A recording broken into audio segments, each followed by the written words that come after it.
So it's a beautiful day to enjoy a magnificent conversation with a top producer that is not just crushing it in real estate, but she's also a mother. She is a mompreneur, like many people may call it nowadays. And she's keeping her game on track while also running her home and doing all the other things that comes along with it. So, guys, I am super excited that you are joining us on this episode of Agents in the Trenches, and I am transmitting live from Naples, Florida. So, if you're watching us live or you're going to watch us on replay, I'm in Naples, Florida. We're doing a phenomenal event here today, but we're never too busy to not do our Agents in the Trenches. So, as usual, I have my co host here, John Collins, today. Hey, John, how are you? I am wonderful, Lucy. Thank you very much. It is a beautiful day in Florida today, so I'm enjoying it. Yeah. And I'm excited about where you are too. I think that's wonderful. So spreading the word about the Academy and all the things, all the exciting things that are going on at the Academy and the impact that you're making. I think it's tremendous. I think You it's know, tremendous. one of the reasons I'm super excited to hear about our guest today is because she is a trailblazer. She is a game changer. I mean, she is someone that came in the trenches and she's building her, you know, organization and leading from the front. And, that doesn't come easily. Just like Yeah. everything that I've been able to accomplish as well. There's a lot of behind the scenes. There's a lot of, not so sexy, not so, glamorous stuff that needs to get done while you're Hard work. building and growing. Yeah. Yeah, there's a lot of blood, sweat, and tears that goes into what people see once, Hmm. we deliver the end product. And I Exactly. hear you happen to have met our guest before as well. It's a small world. Previously, and still, I'm still licensed, but previously I was mortgage in Idaho, and Desi and I have talked several times on the phone, and yeah, so it was like I didn't put two and two together until we jumped on just now, and it was like holy, I know this person, so I'm very Wow. excited now. I'm doubly excited. Well, let's not waste any time. Let's bring our amazing guest to Agents in the Trenches today, the very one and only Desi Williams. How are you, Yay! Desi? Hi, I'm so good. Thank you guys for having me as a guest today. I'm I excited am to be here. I'm so honored that you said yes. I mean, we've never met officially except for 5 minutes ago, right here. But I saw you on stage and I saw you speaking from the heart and I saw you delivering such a powerful, not just content, but the context that you put it in. And it resonated with me as a woman, as a mother, as someone that had a big vision. So go ahead and tell our audience at Agents in the Trenches, both here locally in Florida, nationally and internationally, who is Desi Williams? And as much as you can about yourself so everyone understands why I'm saying these things. So, I am born and raised Colorado girl through and through. And we moved to California back in 2009. And we had, actually, it was 2010. Um, I had a 1 year old. I was pregnant with our second child. And in 2013, our third child was born.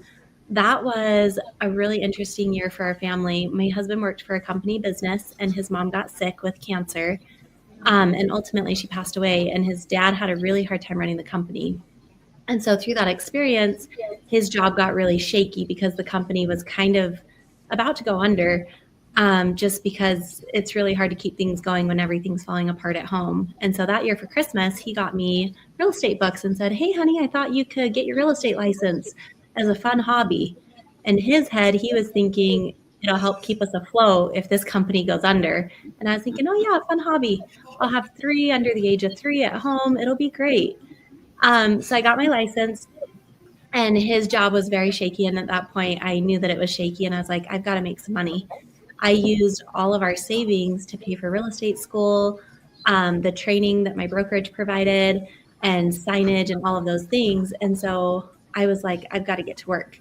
So I tried to find the cheapest leads that I could, and I would door knock. I would do for sale by owners and expireds. And I would literally pull my babies in a wagon and I would go door knock 750 homes. I had a little geo farm. And that's how I got my start in real estate. Wow. So tell me a little bit about what would go through your mind, right? Brand new agent, getting into the industry, and obviously knowing that you needed to build the foundation of your knowledge. How did you even get yourself to think of knocking on 750 doors with your children in a wagon? Because let me tell you, a lot of times that would have been the reason not to do real estate for many, you know, people, for many women. It would have been like, well, I cannot. And I think today, there's so many women that want to make it in real estate, but these hurdles are the reasons why they don't do it.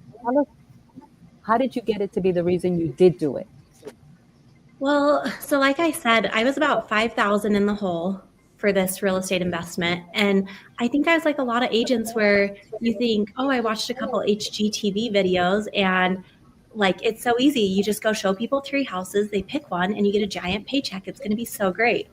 And then reality sunk in when I got to the broker's office and I was like, okay, so who's my first client? And they're like, oh no, you've got to get your clients.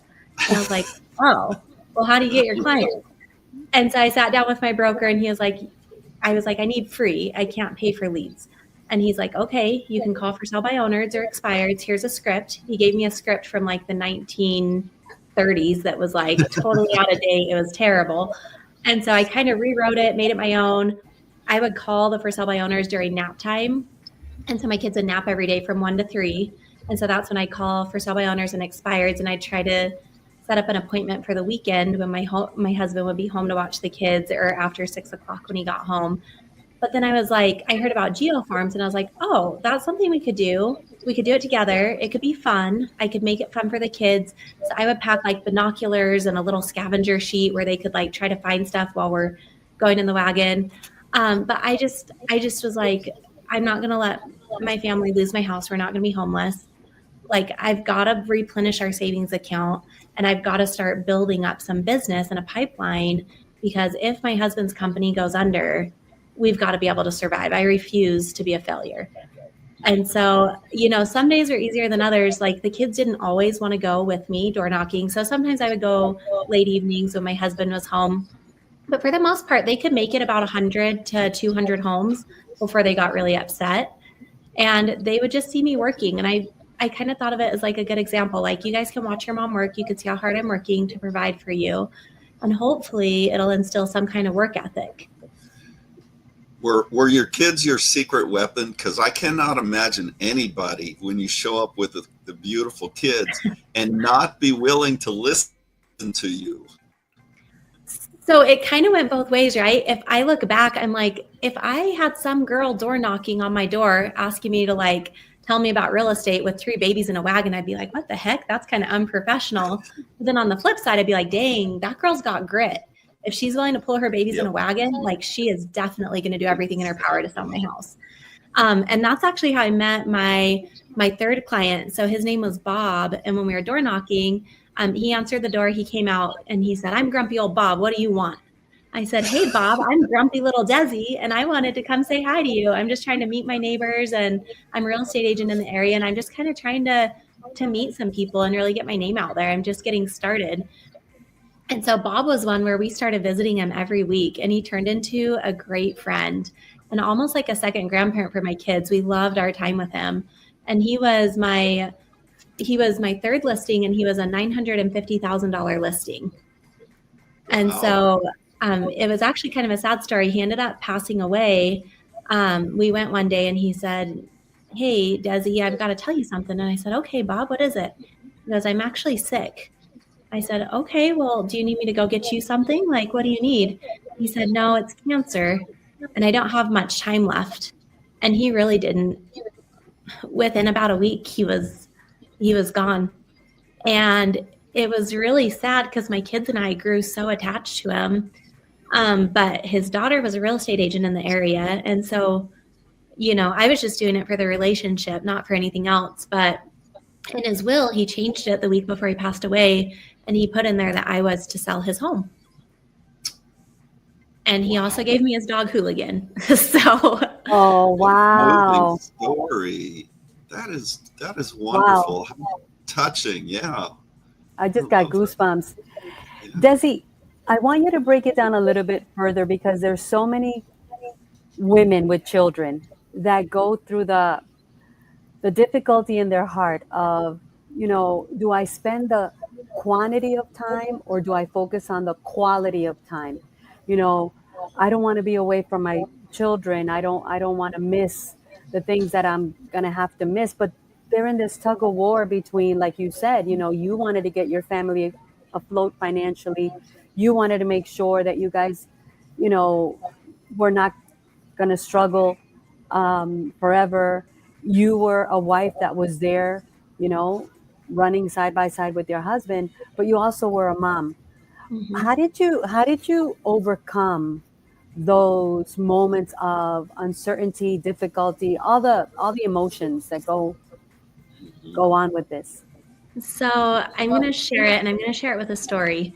So fast forward about a year after I got my license, my husband's mom passed away, and we decided the company did end up not working out. And so we could either stay in California, my husband could come into real estate and join me. And at this time, I was consistently closing about 12 to 20 transactions per year.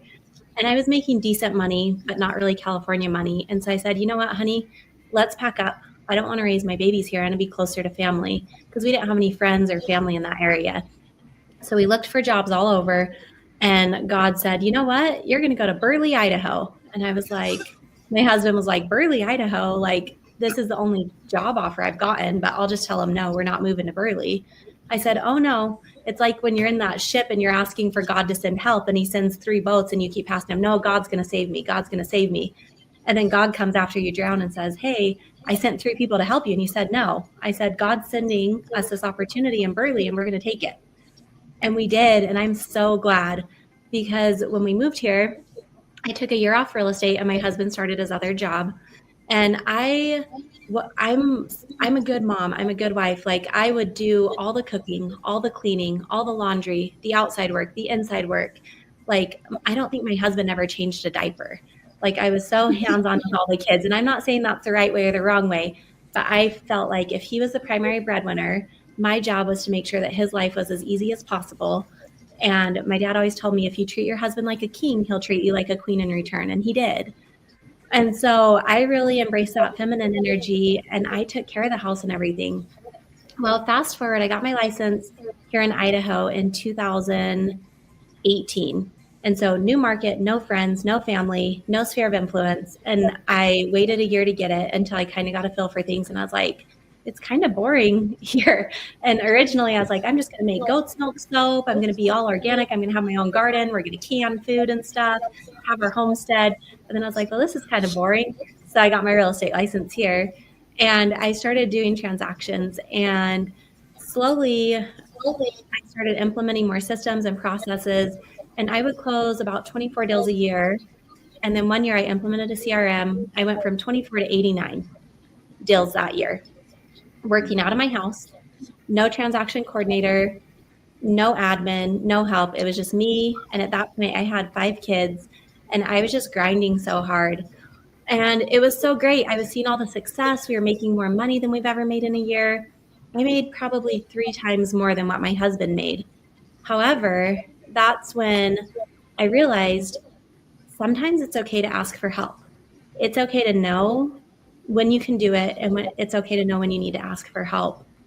And so I remember I'd leave before the kids would get up. I'd get home, feed them dinner really quick, and then go to my evening showings. And I'd get home after they went to bed. And after not putting my babies to bed and just realizing how fragile time was and how quickly it went by, I started feeling all this resentment towards my husband because I was still doing everything at home and everything with the kids. And it was just too much. So I got home one evening and the kids were already in bed. He was cleaning up the kitchen and I just had a breakdown. I just started crying and I said, I can't keep doing this. And he goes, what's wrong? Like, this is the first I've heard of this. Like, you're crushing it. And I said, yeah, I'm crushing it and I feel terrible. I'm crushing it over here in work and career, but over here with my kids and my family, I'm like a 1 out of 10, maybe even less. And it doesn't feel right. It's out of alignment. And I can't keep going like this. I don't enjoy this. And so it's at that point that we kind of realized we needed to get some people in place to help me so that I could have more of that balance. And so when I think about how I got to the point where I'm at now, it's you can either leverage time for money or to make more money, or you can leverage money for time. And so I chose to buy back my time. So I have a great transaction coordinator, and she handles all my transactions. And then I started building a team because, like most agents, you get so busy and then you're like, oh, I'll build a team. It'll be easy. Not the case, but we've been working really hard over the past few years to build it. And I think my biggest advice to someone who's struggling with the time versus money is when you're out of alignment and you're trying to force things to come to you and you're trying to just like push through and pull up your bootstraps and get to work, put your head down and work. Things don't come to you as organically. And what I found is as I've started letting go and allowing other people to help me, I've found that when I'm more in alignment, it's so much better because I have things just organically coming to me and it feels good. It feels in alignment. Like just last night, I didn't have to go to any showings. Like I spent the evening, we went for a walk as a family. I drove my kids to all their sports and piano lessons and music lessons. And then I got to lay down and read books with my kids for an hour and a half until they had to go to bed. And I just, people say it goes fast and to cherish every minute with your kids. And it really does. And my husband was like, it's quality time versus quantity of time. And I'm like, yes. However, in the quantity of time is where those little moments happen. So I refuse to let somebody else drive my kids to school or pick them up in the evenings because in the car, they're all trapped. And that's where we have the deepest conversations. And I'm not willing. Yes, quality of time is so important, but I also want the quantity. And so I'm trying to spend as much time as possible with them while they're still little. That's awesome. Can you tell us a little bit about how do you get in alignment? Because I know that it's one thing to hear, you got to get in alignment. And now more and more we're hearing about don't get into so much of the hustle, get in alignment. What does that mean to you and how do you do it? That's a great question. So a powerful tool for me, I used to not really be into the woo-woo stuff, but I kind of am now. So I participate in breath work weekly. It's a 1-hour session and I have a coach and she guides me through it. And through that breath work, it just gives me an opportunity to pause my mind and to bring clarity around what I do need to do and the things that I can let go, the things that are going to be the most important to move my business forward and the things that are going to be most important to move my family forward. And so through that clarity, I've been able to, like, I did in one session, I was like prompted like, oh, I need to do a time audit. And so I started auditing my time and then I added a dollar amount. I took everything that somebody else could do that was less than $50 an hour and I circled it in red. And then I just had to find the who. And so that sounds like the easy part, but finding the who is hard. You go through a lot of who's before you can be who. You do. Can you relate, Lucy? Oh my goodness. Can I relate? Yes. That's why I wanted you to break it down because it's one thing, and agents in the trenches, for everyone that's watching us now or going to watch on replay, we want to break down the real raw realities of what it's really behind the not so glamorous curtain, right? Because social media is filled with the fantasies. Everybody's a Kardashian. Everybody's making a gazillion dollars. Everything is so easy. They go from, showing a house to closing it in, 30 seconds. So yes, I can definitely relate. You set out to find the help and then you're like going through all these people and it's like, okay, what happened? Where is this person? I know they exist. Yeah. How does this breath work break that? Because I've never I heard of it at the event, right? I Mhm. didn't participate in it, but give us a little bit of the rundown. What does it help you, or how do you do it? Yeah, so it sounds like a weird thing, right? Because my husband, so the first time I heard about it was actually at an event.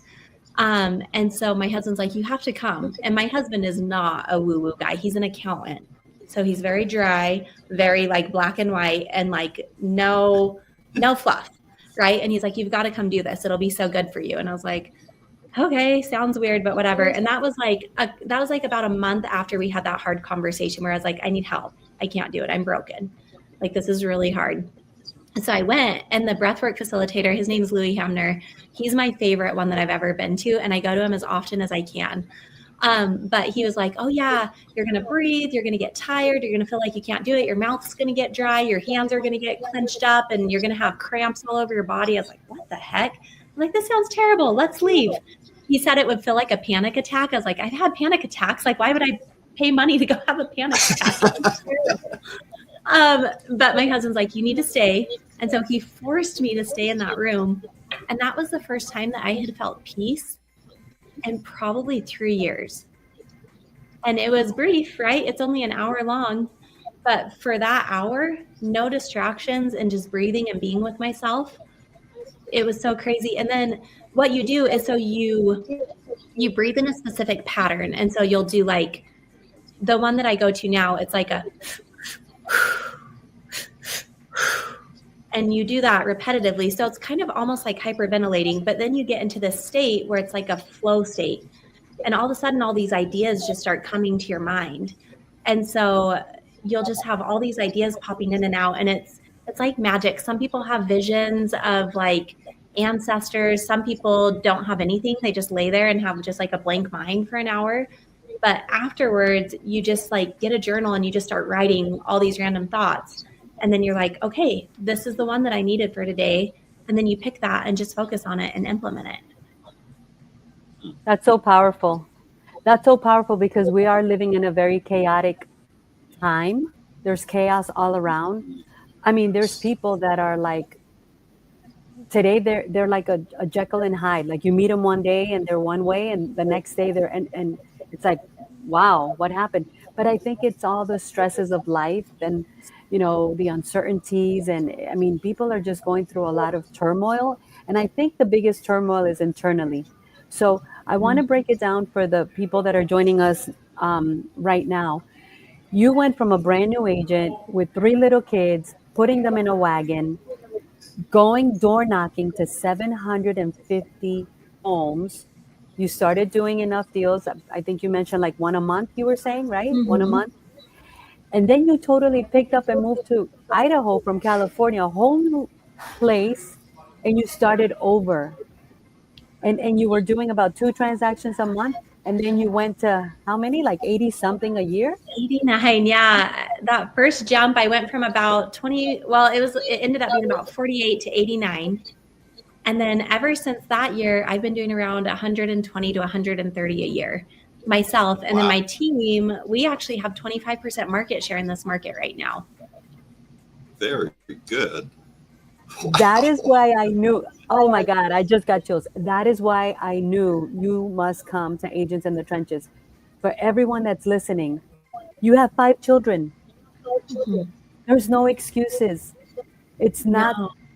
you have no idea how many women are in real estate with huge potential, but I got kids, but I got kids, but I got a husband, you were running the whole show. You said you did the inside work, the outside work, the kids, the laundry, took care of the husband. He was your king. Um, how did that, you got to, how did you even orchestrate your life to be able to do that? Because I'm telling you, that is the reason so many women are not crushing it in real estate because they have to do all these things. But you did that and you're closing Hmm. 125 transactions yourself each year. So Wow. I think it comes down to a few different things. The first thing is I think you've got to become very efficient with your time. I don't have time to waste. Like I come to the office every day and I am very purposeful with my time. I don't have the water cooler talk, as they call it. Like when I'm at the office, I'm here to work because the sooner I get my work done, the sooner I get to go home to my babies. And I think another thing, I think a lot of agents don't want to put in the grind. I'm not saying it's going to be easy and you're going to be in the flow state like the first day that you start real estate. I think you're going to have to grind and you're going to have to go really hard. You're going to have to sacrifice time with your family and you're going to have to explain it to your kids and just say, hey, for the next 2 years, I'm going to grind and I'm going to live like no one else will so that we can live like no one else can in the next couple of years. And so if they can just put their head down and grind through for 2 or 3 years, then you get into the flow state. And then that's when things just start organically coming to you. And life feels easy. It feels abundant. It feels better. But you do have to put in the work.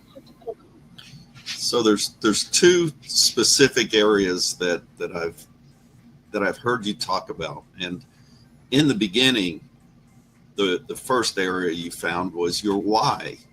You found your why, and that was your motivation to do what you did.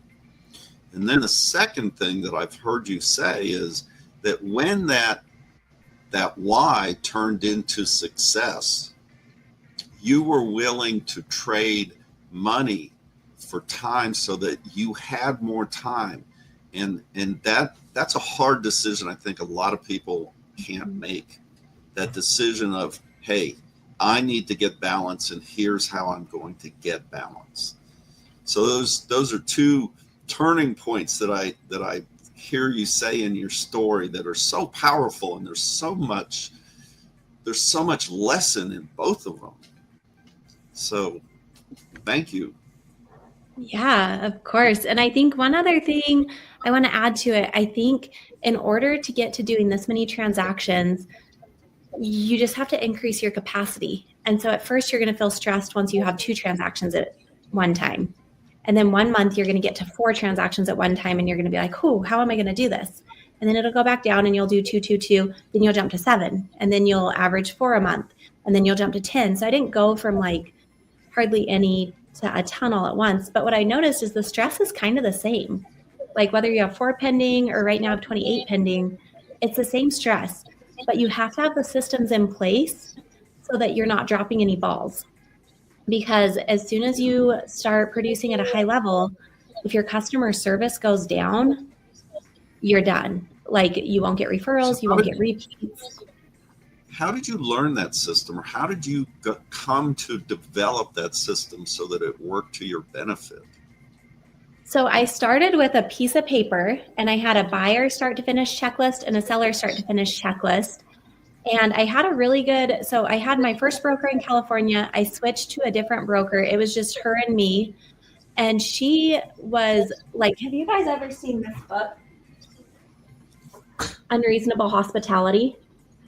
It's so great, but it just talks about doing all these little things throughout the transaction that just knock the client's socks off. And so we do like little gifts along the way with each milestone. And so they get these little surprises and then they're like, oh my gosh, that's so amazing. And then they're not just like telling people about you if they're asked. They're like running across the restaurant to be like, oh, I heard you mention real estate. I was eavesdropping. You've got to use Desi. She's the best. And so I just had these checklists on paper, and then we transferred them to an electronic version. And now we just have these task lists that pop up based on dates throughout the transaction. And it just reminds me to go do what I need to do. So every day I have a list of my tasks and I just get them done every day. And then the other thing agents need to do is a CRM, because you think you might remember like, oh, soccer dad from Addie's game that you saved in your phone like that. You're not going to remember who he is. But in the CRM, if you have notes in there, then you can go back and be like, hey, John, how are you? I remember like at Addie's soccer game, you'd mentioned that you and your wife had just gone through a divorce. I was just thinking about you today. I hope you're doing well. And you can have authentic conversations. And then they realize that they're not just a transaction to you. It's a human relationship. And I think that's really, really important to remember. Wow. And now you're running a team of how many people as well? That's the crazy thing. So I told my husband about a month ago, I said, our team is great how it is. We have me, and I do around 130 a year. We have Dawson, brand new agent. He did 44 transactions his first year on the team. And then we have 2 other agents. And so it was just the 4 of us. And then I have a showing partner / listing coordinator, a house manager, and a transaction coordinator. So just the 7 of us.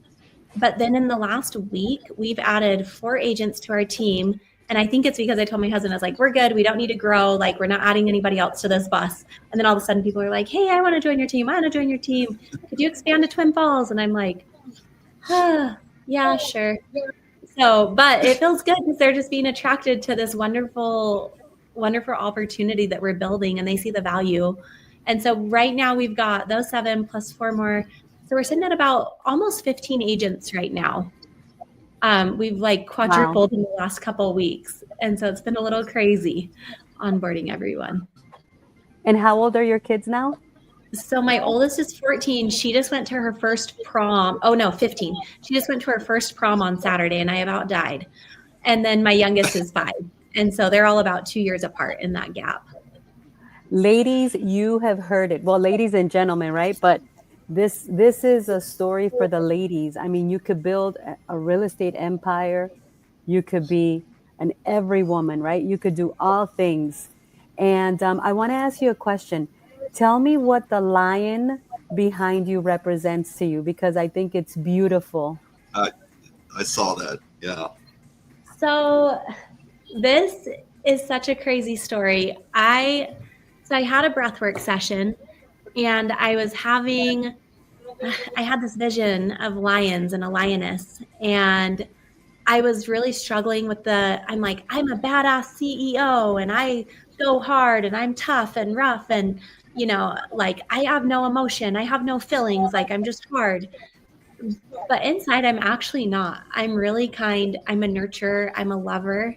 And so I was having this internal battle going on. And so when I saw the lion, I realized that you can be both. When I have to grind and when I have to be tough, I can. And when I get home and I can let my guard down and my husband turns into my protector, then I can just be in that feminine energy and just nurture my kids and just love everyone around me. And so when I went to TJ Maxx and I saw this golden lion, and I was like, at first I was like, what a weird thing. Who would buy that? And then I was like, oh, I kind of want it. So I sent a picture to my husband. I was like, it's my spirit animal. Can I get it? And he's like, oh my gosh. Yeah, go ahead. So it kind of just represents to me, like, I'm a lioness. My husband is the lion, and I don't have to fear anything because I know who's behind me. I like that. Wow, that's powerful. I admire everything that you shared with us, Desi. I don't want this to be the first and last time that you come. I'm even sitting here thinking, I'm like, when I do an event here next time, she has to come and speak in Florida. Do you ever come to Florida? I would love it. I've been there twice, and I love it. It's beautiful. When I was in Utah, and everyone says that I came back from Utah totally changed, right? That'll be another story for another day. But I did. I wanted to go be the dumbest person in the room, and I wanted to come back with a new mindset, because I was like sick and tired of being sick and tired of the level that I'm at. And I've done a lot of things, but there's always that more. And I was saying, man, if all these people went to Utah to freeze their butts off, they will come to Florida to enjoy the sun, right? Yes. Yes. I've only been here 3 weeks, but I'm thinking about staying, Desi. I don't know. So, Desi, is there anything else you want to share with our audience? I think your message is so powerful. I mean, 5 children, door knocking, 3 kids in a wagon, starting from scratch, having to learn a script from the early 1990s or something or whatever, right? Having to go door knocking to 750 doors, talking to for sale by owners and expires, which everybody says they don't like. And here you are, you did it. And now you are closing over 120 transactions a year. You've got 15 people on your team. Your kids are growing. What else can you close out with today? Because I think everything you've said is so powerful. I just want people to know that, like, I know your mom always says, you can do anything you put your mind to. And you're like, okay, so cliche, but you really can. Like, decide what you want, what you really, really want, your non-negotiable. And then all you have to do is say no to everything that's not that. And like, if I can do it as a mom of 5 and I'm not the sharpest tool in the shed, like anyone can do it. You just got to put your mind to it and get to work. Wow. And be consistent. Be consistent. You give me hope. You give me hope, Desi. I love it. You're a beautiful soul. Thank you so much for your time. I hope you accept our invitation to come on again.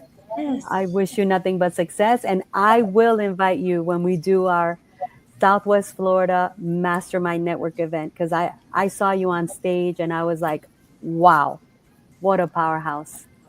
Let's do it. Thank you guys so much for having me. It was so great to be here. It's so great to reconnect with you, Desi. Thank you very much for coming today. All right. Enjoy your day. Bye, everyone. We'll see you next time. Bye-bye.